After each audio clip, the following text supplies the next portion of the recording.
விருதுநகர் மாவட்டம் கிருஷ்ணன் கோவிலில் கல்வி பணியில் கடந்த 34 ஆண்டுகளாக சிறப்பாக சேவையாற்றி வரும் VPMM கல்வி நிறுவனங்கள், கலை மற்றும் அறிவியல் கல்லூரி, பொறியியல் கல்லூரி, நர்சிங் கல்லூரி, கல்வியியல் கல்லூரி உள்ளிட்ட பல்வேறு கல்வி நிறுவனங்கள் ஒரே வளாகத்தில். சுமன் கவிட்டிருந்து துவங்குறேன். சுமன் கவி, நயினார் நாகேந்திரன் இவருடைய பேச்சு, அனிதா ராதாகிருஷ்ணன், RS பாரதி இப்படின்னு அரசின் மீது வைக்கக்கூடிய அந்த விமர்சனங்களில் அவங்களுடைய பேச்சு கொஞ்சம் எல்லை மீறி இருக்குதா? அது அரசின் மீது வைக்கக்கூடிய விமர்சனங்கள் அப்படிங்கிறத தாண்டி விமர்சனம்ங்கிறது தனிநபர் சார்ந்ததாக மாறிவிடுகிறது. அதுதான் அலிகேஷன். இப்போ பிரச்சனை வந்து அரசின் மீது நீங்கள் ஒரு விமர்சனத்தை வச்சிங்க அப்படின்னு சொன்னால் அது நீங்கள் வந்து அதில் வந்து ஒரு நியாயம் இருக்குது, அவர்களுடைய நடவடிக்கைகள் சரியில்லை, அல்லது பெண்களுக்கு எதிரான குற்றங்கள் அதிகமாகிடுச்சு, போதைப் பொருளை இவர்கள் தடுக்கவில்லை அப்படின்னு சொல்கிறதெல்லாம் வந்து நாம் அதை ஏற்றுக்கலாம். ஆனால் தனிநபர் விமர்சனங்களாக அவருடைய கேரக்டரை வந்து நீங்கள் குற்றம் சாட்டி பேசும்போது அது எந்த ஒரு அரசியல் கட்சியின் தலைவராக இருந்தாலும் அது நம்ம ஏற்றுக்கிட முடியாது. அப்போ நீங்கள் வந்து யாராக இருந்தாலும். ஆனால் இப்போ என்ன பிரச்சனை வருது அப்படின்னு பார்த்தீங்கன்னா, நயினார் நாகேந்திரன் அவர்கள் பேசுகிறார், அனிதா ராதாகிருஷ்ணன் பேசுகிறார், இதெல்லாம் இருக்கட்டும். விஜய் என்ன பேசுகிறார்? விஜயே ஒரு தனிப்பட்ட விமர்சனத்தை தான் வைக்காது. அப்பாவை காணும் அப்படின்னு சொல்கிறது வந்து நீங்கள் சட்டமன்றத்துக்குள்ளே போய் நின்றுக்கிட்டு குட்டி கதைங்கிற பேரில் ஒன்றை சொல்லி அதை வந்து ஆக்ஷன் பண்ணி ஒரு திரைப்படம் மாதிரி ஒரு ப்ரெசன்டேஷனை, ஒரு ஆக்ஷன் கட்டு இதோடு சேர்ந்து ஒரு படத்தை நடித்து காட்ட வேண்டிய அவசியம் என்ன வந்திருக்குது? குறிப்பாக உங்களுக்கு ஸ்டாலின் மேலே உங்களுக்கு வந்து இது பிரச்சனை இருந்துச்சுன்னா அதை நீங்கள் நேரடியாக திருச்சியில் வந்து நீங்கள் பேசும்போது அல்ல மற்ற இடங்களில் மேடை போட்டு பேசலாம். விஜய்க்கு என்ன மேடையில் என்ன பிரச்சனை? மேடை போட்டு பேசலாம். ஆனால் அவர் உள்ள இதுக்குள்ளே சட்டமன்றத்துக்குள்ளே பேசுகிறார். அப்போது அது மட்டும் இல்லை, நாங்கள் எல்லாம் கதவை அடைச்சிட்டு இவங்களை வந்து வெளியில் விட மாட்டோம் அப்படின்னு சொல்லும்போது அதற்கு எதிர்வரையாக மார்க்கண்டேயன் பேசுகிறார். இப்போது தனிநபர் விமர்சனங்களாக அது போவதற்கு காரணம் அதில் ஒரு பகுதி விஜய் அந்த விஷயங்களை ஆரம்பித்து வைக்கிறார், அதுக்கு பின்னாடி விஜயினுடைய நடவடிக்கை இருக்கிறது அப்படின்னு நான் பார்க்குறேன். அதே மாதிரி த்ரிஷா விவகாரத்தில் த்ரிஷா அவர்களை இணைத்து பேசி அவர்கள் வந்து தவறாக சித்தரிப்பதற்கு இல்லையா, அதாவது பேசுவதற்கு இல்லையா, இந்த சித்தரிப்பதுங்கிற வார்த்தை எடுத்துருங்க, பேசுவதற்கு இல்லையா, அது வந்து ஒரு செகண்டரி விளைவு, ரெண்டாவது விளைவுன்னு தான் பார்க்குறேன். நேரடியாக ஒரு ஆக்ஷனில் விஜய் இறங்குறாரு. அங்கே நேரடியாக இன்றைக்கி உங்களுக்கு வந்து தெரியும்னு நினைக்கிறேன், இன்றைக்கி வந்து சுதந்திர தினம். இன்றைக்கி சங்கீதா வந்து இருந்து அப்பா அம்மா பக்கத்தில் மருமகள் இப்படின்னு சொல்லி இருந்து வர்ணங்களில் அவர்கள் ஆடை அணிந்து வந்திருந்தால் இன்றைக்கி தமிழ்நாடே வந்து ஒரு வகையாக இதை வந்து பார்த்துருங்க, பரவாயில்ல, ஒரு குடும்பமாக இவர்கள் மிகச்சிறப்பாக இருக்கிறார்கள் அப்படின்னு ஒரு பெருமிதத்தோடு அவர்கள் பார்த்துருப்பாங்க. ஆனால் த்ரிஷா அவர்கள் வந்து அங்கே உட்கார்ந்துருக்காங்க. அவர் காவி உடை அணிந்திருக்கிறார், சந்திரசேகர் அவர்கள் வெள்ளை உடை அணிந்திருக்கிறார், அவரோட ஷோபா அவர்கள் வந்து பச்சை உடை அணிந்திருக்கிறார். இப்போ இதில் வந்து ஆடை அணிந்தவர்கள் வரிசையாக தேசிய கொடி போல சரியாக அமர்ந்திருக்கும் போது அவர் வரும்போது அவர் கையை இப்படி காட்டுவது, இவர் இப்படி காட்டுவது, ரெண்டு பக்கம் யதார்த்தமா நடந்துக்கலாம். இல்ல யதார்த்தமா நடந்துக்கிறத நீங்க ஏதோ கோர்வையா சொல்ல இல்ல நீங்க வெறுமனே அதை வந்து அதாவது பொதுவான ஒரு ஒயிட் ஷாட் கூட கிடையாதுங்க, கட் ஷாட்டு. இவர் கைக்கு பின்னாடி ஒரு கட் ஷாட்டு, அவங்க கைக்கு முன்னாடி ஒரு கட் ஷாட்டு, மொத்தம் 5-6 கேமரா அழகாக வேலை செய்யுது. எக்ஸாக்டான கோரியோகிராஃபி இருக்குது. இதில் ஒரு மிகப்பெரிய சிந்தனை, ஒரு திட்டமிடுதல் இருக்குது. எதேச்சானது நீங்கள் எப்படி சொல்கிறீங்க? இப்படி நடந்து கொண்ட பிறகு திரு சங்கீதா அவர்கள் ஏற்கனவே இந்த விஷயம் குறித்து அவர் கொடுத்திருந்த வழக்கே அதுதான். எனக்கு இது பொது வெளியில் வரும்போது எனக்கு மனசை பாதிக்கிறதுன்னு சொன்னாங்க. இன்னைக்கு அவர்களுக்கு மனசு பாதிக்கலைன்னு எனக்கு தெரியாது. ஆனால் கேஸை வாங்கிட்டாங்க. பட் ஒரு உளவியலாக ஒரு பெண்ணாக அவர்களுக்கு என்ன மனோநிலை இருந்திருக்கும்? அதெல்லாம் நீங்கள் அதை விமர்சிக்கும் போது இப்போ ஒரு கேள்வி அதை விமர்சிக்கிறது சரி, அவங்க வீட்டுக்குள்ளே விமர்சிக்க போகிறாங்க. ஒரு பாஜக ஒரு மாநில தலைவர் விமர்சிக்கிற விதம் சரியா? கண்டிப்பாக. அதாவது நயினார் நாகேந்திரன் அவர்கள் விமர்சித்தையோ அது இன்னும் கூடுதலாக சொல்கிறேன். நீங்கள் உதயநிதி கூட விமர்சனம் பண்ணணும்னு திட்டமிட்டு ஒரு வார்த்தையை சொல்லணும்னு நினைக்கலைங்க. அங்கே ஒருத்தங்க திருசான்னு கத்துறா, அவர் வந்து உடனே அவர் பாசிங்கில் ஒரு வார்த்தையை விட்டுறாரு. ஆனால் நயினார் நாகேந்திரன் திட்டமிட்டு பேசுகிறார். நயினார் நாகேந்திரன் மட்டும் பேசலைங்க, முன்னாள் பாஜக தலைவர் அண்ணாமலை பேசியிருக்கிறார். நான் ஒன்றும் விஜய் மாதிரி இடுப்பை கிள்ளிக்கிட்டு அலையிறவன் கிடையாது, நடிகைகளின் இடுப்பை கிள்றவன் கிடையாதுன்னு சொல்லி பேசியிருக்காரு. இதெல்லாம் ஆடியோ ஆதாரங்கள், வீடியோ ஆதாரங்கள் இருக்கேன்ட்ட நான் எடுத்து காட்டுறேன் உங்களுக்கு. இப்போ இவ்வளவு பேசியதற்கு பிறகு நீங்கள் அண்ணாமலை மீது நடவடிக்கை கிடையாது. நயினார் மீது சரி அவர் முன்னாடி பேசினார், நீங்கள் திரிஷாவை விட்டு வரணும் அப்படின்னு சொன்னார் நயினார். அப்போ சரி உங்கள கையில் அதிகாரம் இல்லை. இப்போ நீங்கள் உண்மையிலேயே உங்களுக்கு விமர்சனங்கள் மேல் உங்களுக்கு கரிசனம் இல்லை, உங்களுக்கு எதிர்த்து உங்கள் நடவடிக்கை எடுப்பதாக இருந்தால் உதயநிதிக்கு கைது செய்து அல்லது உதயநிதியை நீங்கள் இழுத்து போய் நீங்கள் வந்து இவ்வளவு விசாரிப்பதற்காக நெருக்கடி கொடுத்தது மாதிரி இன்னைக்கு நயினார் நாகேந்திரனை செய்திருக்க வேண்டுமா கூடாதா? அப்போ நடவடிக்கை எடுப்பதில் நீங்கள் தயங்குகிறீர்கள் மட்டும் இல்லை, நீங்கள் செயல்பாடு அற்றவராக பயப்படுறீங்க அப்படின்னு நம்ம சொல்லலாமா? அஞ்சுகிறீர்கள். எதிர்த்தா அதுக்கு ஒரு எதிர்ப்பும் வருது இல்லை? இல்லை எனக்கு ஏங்க, அதாவது உதயநிதி பேசியது தேசிய அளவிலான பிரச்சனை. தேசிய உதயநிதி அன்னைக்கு காவிரி இஷ்யூ குறித்து மேகதாட்டு விவகாரம் குறித்து அவ்வளோ பேசியிருக்கிறாரு. அதை பற்றி யாரும் கேட்கல. பாசிங்கில் கீழே இருந்து ஒருத்தன் திரிஷா வீட்டுக்கு தண்ணி வருமானு கேட்டவொன்னே அங்கெல்லாம் வந்துடும் சொல்லி அவர் அதாவது ஒரு பாசிங்கில் சொன்ன வார்த்தைக்கு ஒரு அர்த்தத்தை புகட்டி அதை வந்து தேசிய அளவில் நியூஸாக்க முடிந்த நம்மால் இந்த விவகாரத்தில் இவருக்கு எதிராக விஜயால் ஏன் வந்து நடவடிக்கை எடுக்க முடியல?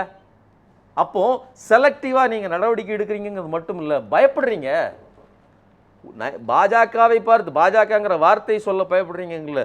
ஒரு அதாவது மாநில தலைவர் அளவிற்கு இருக்கக்கூடிய நயினாரை பார்த்து கூட நீங்கள் பயப்படுறீங்க. மோடி அமித்ஷாவுக்கு நீங்க எதிராக செயல்பட வேண்டியதில்லை.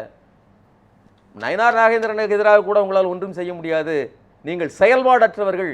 சரி, இப்போ இங்க உங்கள் ஆயுதங்களால் உங்களோட பேச்சு, உங்கள் வெப்பன்ஸ் வந்து நாங்கள் வேலை செய்யாது அப்படின்னு தெரியுதுல்ல. அதே மாதிரி RS பாரதியுடைய பேச்சு, அதை நம்ம எப்படி பார்க்கலாம்?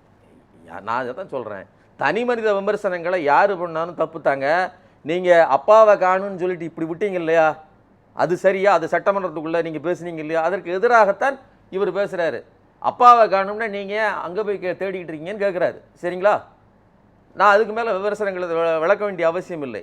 ஆனால் ஒரு வினைக்கு எதிர்வினை, நேரடியாக விஜயினுடைய வினைக்கு எதிர்வினை தான் நடக்குதே தவிர தானாக எதுவும் நுழைக்கவில்லை. தனிநபர் விமர்சனங்கள் விஜய் வந்ததற்கு பிறகு விஜயின் வாயிலிருந்து அதிகமாக வந்திருக்குது. குறிப்பாக ஆதவர்ஜுன் என்னென்னலாம் பேசியிருக்கிறாரு.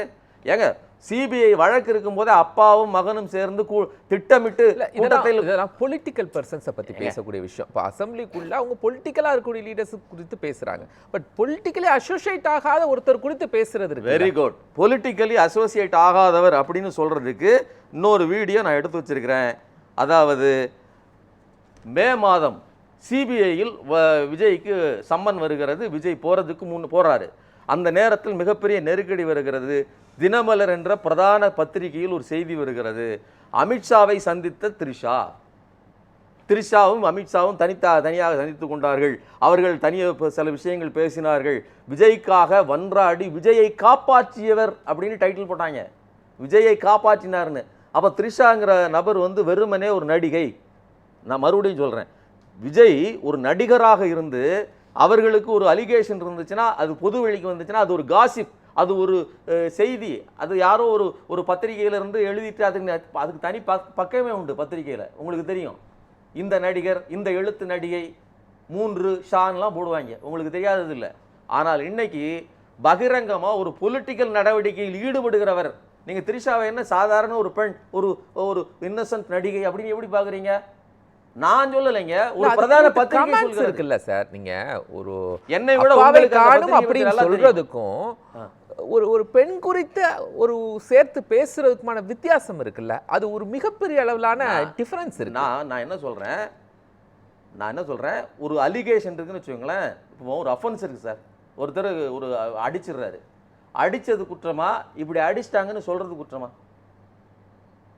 அல்லது ஒரு கொலை நடந்துருச்சு, இப்படி கொலை நடக்குதுன்னு நடக்கிறது குற்றமா? நீங்க அப்பாவை காணும் அப்படின்னு சொன்னதையும் நயினார் நாகேந்திரன் பேசுறதும் ரெண்டும் இணையாதுன்னு நீங்க சொல்றீங்களா? இல்ல, நயினார் நாகேந்திரன் 2 விஷயம் பேசியிருக்காரு. ஒன்னு அப்பாவை காணுங்கிறதுக்கும் கமெண்ட் கொடுத்துருக்காரு. இன்னொன்னு நீங்க திரிஷாவை விட்டு வெளியில வரணும் கமெண்ட் கொடுத்துருக்காரு. நீங்க எதை சொல்றீங்க? முதல்ல சொன்னதை சொல்றீங்களா, ரெண்டாவது சொன்னதை சொல்றீங்களா? இப்ப நீங்க முதல்ல கேட்டது இருக்கு இல்லையா, ஒரு இன்னசென்ட் கேர்ள் அப்படின்னு சொல்றீங்க இல்லையா, அந்த இன்னசென்ட் கேர்ள் அப்படியா? ஒரு இன்னசென்ட் ஆக்டரா? அப்படியா? அப்படி இருந்தா அமித்ஷாவை சந்தித்தன்னு ஒரு செய்தி ஏன் வர வேண்டும்? அந்த செய்தியின் ஒரு பிரதான பத்திரிகை ஏன் எழுதணும்? அப்ப ஒரு பொலிட்டிக்கல் ஆக்டிவிட்டியில இன்னும் சொல்ல போனா 8 கோடி இல்ல, ஒரு நிமிஷம் சொல்லிருந்தேன் 8 கோடி மக்களால் தேர்ந்தெடுக்கப்பட்ட ஒரு முதல்வரை இயக்குகிற அல்லது அவர்களுடைய முடிவை மாற்றி அமைக்கிற ஆற்றல் பொருந்திய நபர் அல்லது அவருக்காக வேலை செய்கிற ஒரு நபர் நான் எடுத்துக்கலாமா? அப்படிப்பட்ட ஒரு நபரை பொலிட்டிக்கலா இன்னொருத்தங்க விமர்சிக்கிறாங்க. இன்னொன்று, பொது வழிக்கு வந்ததற்கு பிறகு நீங்க பொது வாழ்க்கையில் உள்ள பிரச்சனைகளை ஒருவர் விமர்சிக்கும் போது அதை அரசியலோடு தானே சேர்த்து பார்க்க வேண்டியிருக்குது. அது வெறுமனே தனிப்பட்ட நபரின் விட நீங்கள் நடிகராக இருந்திருந்தால் கேள்வி கேட்க போறதில்லை. நீங்கள் வெறும் நடிகர் இல்லை, 8 கோடி மக்களின் பிரதிநிதி. நீங்கள் உங்கள் வாழ்க்கையை இப்படி பகிரங்கமாக வைத்ததற்கு பிறகு அதில் மேல் கண்ணாடி மாளிகை மாதிரி நீங்கள் ஓப்பன் பண்ணீங்கன்னா கல் வீசுறவங்க வீசத்தான் செய்வாங்க. அது சரின்னு நான் சொல்ல வரல. ஆனால் நீங்கள் செய்த வினைக்கு எதிர்வினை தான் இங்கே நடக்கிறது. உங்களுக்கு திராணி இருந்தால் நயினார் மீது நடவடிக்கை எடுங்கள். தேர்தல் தோல்வி, பதிலுக்கு பதில் விமர்சனம், கவனம் ஈர்க்க. பதிலுக்கு பதில் விமர்சனம்ங்கிறது கூட எனக்கு உடன்பாடு இல்லை. தேர்தல் தோல்விங்கிறது எல்லாருக்குள்ளே ஒரு பிரச்சனையை ஏற்படுத்தியிருக்கோம். அதில் வந்து அது நயனார் நாகேந்திரனுக்காக இருக்கலாம், அது திமுகவாக இருக்கலாம், அந்த பாதிப்பு இல்லாமல் இருக்காது. ஆனால் எல்லா பேச்சுகளுக்கும் இது மட்டுமே காரணம் அப்படி, அதாவது இந்த பேச்சுகளுக்கு இதுதான் காரணம் அப்படின்னு என்னால் எடுத்துக்கிட முடியாது. பட் நான் சொல்ல வர்றது என்பது TVK in action, every other parties are in reaction. அது முக்கியமானது. இன்னொரு முக்கியமான செய்தியும் சொல்லிடுறேன். நீங்கள் தாவேகா அதுக்குள்ளே போக வேண்டாம். ஒரு குறிப்பிட்ட ஒரு பெண், என் கணவர் வந்து இந்த மாதிரி ஒருத்தரோட ரிலேஷன்ஷிப்பில் இருக்காங்க, அது என்னை உளவியலாக துன்புறுத்துகிறது அப்படிங்கிறத மென்ஷன் பண்ணி அவர்கள் தொடர்ந்து வெளியில் ஃபோட்டோக்கள் வீடியோக்கள் இதர்களை பகிர்ந்து கொள்கிறார்கள், அது என்னை மனதை பாதிக்கிறதுன்னு சொல்லி ஒரு கேஸ் கொடுக்குறாங்க அப்படின்னா அதற்கு எதிராக உடனடியாக அந்த பெண்ணினுடைய கணவர் அந்த குறிப்பிட்ட பெண்ணோட அதே மாதிரி படங்களை வெளியிடுவது, அதே மாதிரி நடந்து கொள்வது என்பது திட்டமிட்டு குறிப்பிட்ட அந்த பெண்ணை உளவியலாக துன்புறுத்துவதா இல்லையா? அப்போ கொடுக்கப்பட்ட கேஸுக்கு, அதாவது இதில் தான் இப்போ என்ன பிரச்சனைனா, இப்படி ஒரு ரிலேஷன்ஷிப் இருக்குன்னு சொல்லுவது குறை அப்படின்னு பேசுகிற நீங்கள் நடவடிக்கை ஆக்ஷனில் இருக்கிற ஒரு குறிப்பிட்ட நபரை பற்றி பேசாமல் இருப்பது அப்படிங்கிறது இப்போ இன்னும் கூடுதலாக என்னென்னா, இத்தனை குற்றச்சாட்டுகள் இருக்க சொல்லியிருக்கேன். ராணிப்பேட்டை மாவட்ட செயலாளர், அதுபோக ஸ்ரீவைண்டம் எம்எல்ஏ, இது எல்லாத்துக்கும் முன்னோடியாக ஒருவர் நமக்கு இருக்கிறாருன்னா அவர்களுக்கு ஒரு தைரியத்தை கொடுக்குறதோ அப்படிங்கிற கேள்வியும் எனக்கு இருக்குது.